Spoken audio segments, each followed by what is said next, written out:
Shalom Bapak Ibu Saudara yang dikasihi Tuhan Yesus. Puji Tuhan, kembali berjumpa dengan saya Pendeta Dede Daniel dalam renungan malam yang saya bagikan setiap harinya untuk menemani tidur saudara dan memenuhi pikiran saudara dengan firman Tuhan. Karena saat pikiran kita penuh dengan firman Tuhan, kita menjadi pribadi yang berbeda. Kita diperbaharui hari demi hari di dalam firman.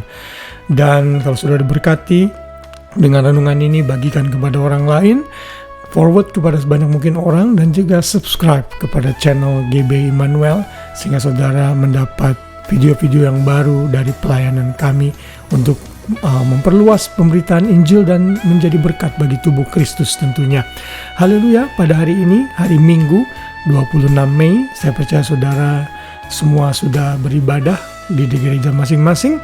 Saya berharap sudah terus rajin beribadah, karena ini adalah perintah Tuhan, dan di gereja juga kita diajar untuk mengenal kebenaran firman Tuhan.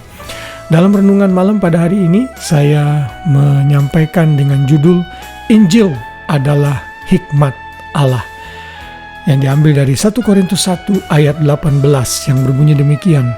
Sebab pemberitaan tentang salib memang adalah kebodohan bagi mereka yang akan binasa, tapi bagi kita yang diselamatkan, pemberitaan itu adalah kekuatan Allah. Saya tidak tahu apakah saudara pernah mengalami merasa diejek atau mengalami penganiayaan dan penderitaan karena iman saudara. Saya ingat waktu saya bersekolah, di sepanjang saya SD sampai kuliah itu saya di sekolah negeri, dan mayoritas seluruh studennya saudara tahu di Indonesia itu adalah Muslim. Dan seringkali saya diejek, olok-olok, bahkan waktu pelajaran agama Islam saya harus stay di kelas karena saya mau mengerjakan tugas, dan guru agamanya menyindir-nyindir lah sesuatu yang dianggap kita ini orang bodoh gitu ya, percaya kepada Tuhan yang tiga, Yesusnya mati dan lain sebagainya. Tapi sekarang saya baru mengerti, ternyata memang pemberitaan tentang salib bagi orang dunia itu buat mereka itu kebodohan, karena mereka tidak mengerti. Dan saya lihat di YouTube ya, ada banyak orang yang menentang kekristenan, bahkan berusaha berdebat. Saya melihat kebodohan mereka karena mereka belum dibukakan pengertian mereka akan firman itu tidak ada, karena memang tidak ada Roh Kudus di hati mereka. Tapi itu terjadi karena mereka akan binasa kalau mereka tetap mengledek-ledek, menghina, bahkan menghujat kita orang yang percaya, ya karena mereka akan binasa, biarkan saja. Tetapi bagi kita, ini kabar baiknya. Keselamatan, pemberitaan Injil itu adalah kekuatan Allah, hikmat Allah. Dan dalam ayat selanjutnya Paulus menyatakan bagaimana hikmat orang-orang dunia itu berbeda dengan hikmat Tuhan. Dan dalam ayat 24 Paulus menekankan, tetapi untuk mereka yang dipanggil, baik orang Yahudi maupun orang bukan Yahudi, Kristus adalah kekuatan Allah dan hikmat Allah. Mengapa Injil itu adalah hikmat Allah? Karena di dalamnya ada Kristus yang diberitakan. Di dalamnya ada salib. Ya, tetapi ayat 27 dinyatakan apa yang bodoh bagi dunia dipilih Allah untuk memalukan orang-orang berhikmat. Dan apa yang lemah bagi dunia dipilih Allah untuk melakukan apa yang kuat. Saya menjadi saksi bagaimana orang-orang yang sederhana, yang dianggap rendah di masyarakat, mereka dengan mudahnya menerima Injil. Dan bagi orang tersebut, Injil adalah hikmat Allah. Dan orang itu di hadapan Tuhan lebih pintar dari profesor manapun di universitas yang tidak mengenal kebenaran.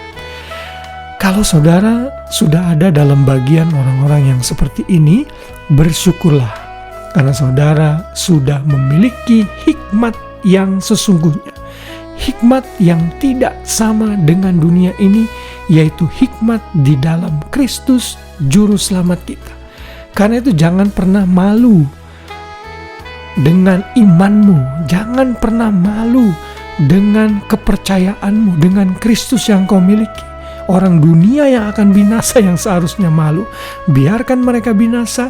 Tugas saudara adalah jadi saksi dengan gaya hidupmu, perilakumu, perkataanmu, dan beritakan Injil kapanpun, dimanapun Tuhan tempatkan kita. Karena di dalam Injil Kristus ada kekuatan Allah. Hanya Injil yang bisa mengubahkan seseorang menjadi ciptaan baru. Sebobrok apapun orang tersebut, saat hatinya terbuka bagi Injil, Roh Kudus akan masuk dan berdiam, maka orang tersebut akan diubahkan perlahan-lahan dari kemuliaan kepada kemuliaan. Seperti juga apa yang terjadi dalam hidup saudara yang sudah diubahkan di dalam Kristus. Kiranya firman Tuhan pada malam ini bisa menguatkan, meneguhkan, dan mengingatkan kita lagi untuk tetap tersemangat dalam dan termotivasi untuk memberitakan Injil. Kiranya damai sejahtera Kristus memerintah hati kita semua sepanjang malam, sehingga kita bisa beristirahat dengan tenang, tidur dengan nyenyak, dan besok pagi kita bangun dengan kekuatan yang baru untuk menjalani aktivitas seperti biasa di hari Senin, yang bagi sebagian besar orang sangat sulit untuk memulai hari karena hari mulai kembali bekerja. Tapi bagi anak-anak Tuhan, ada selalu sukacita dalam setiap tugas pekerjaan yang Tuhan berikan kepada kita. Setiap hidup dan nafas yang Tuhan berikan bagi kita adalah gift atau pemberian yang mesti kita syukuri dan kita nikmati. Selamat malam, selamat beristirahat. Tuhan memberkati kita semua. Shalom.